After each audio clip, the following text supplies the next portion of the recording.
Imagine for a moment the heaviest choice someone can make, looking at their own family and quietly saying, I can't do this anymore. It's a decision that breaks something inside. Yet for many, it also feels like the first step toward breathing again. More and more people are walking this path, choosing to step away from parents, siblings, or the whole family they once knew. It's rarely done lightly. It usually comes after years of carrying something too heavy to hold any longer. The reasons often live in the quiet places most people never see. The constant criticism that slowly chipped away at their worth. The love that always came with strings attached. The boundaries crossed so many times, they stopped believing they even deserved them. Some grew up with emotional storms that never seemed to end, others with silence that felt colder than anger. It wasn't usually one big fight. It was a lifetime of small wounds that finally became too much. In the beginning, the days after that choice can feel incredibly lonely.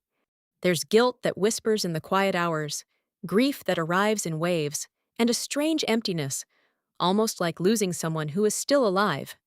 Many describe lying awake at night, wondering if they are the cruel one, the broken one, the one who gave up. And yet slowly, something else begins to surface, a gentle sense of space. A little more room to think their own thoughts, to feel their own feelings, without the familiar weight pressing down on their chest.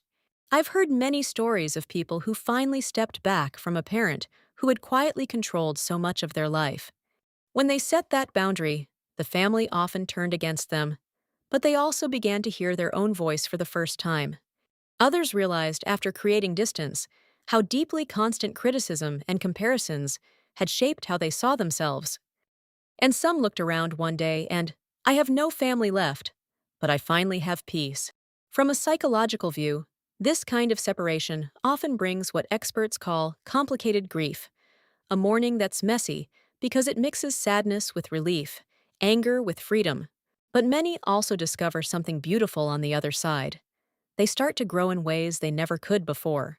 They learn to trust their own feelings again. They build softer, healthier boundaries.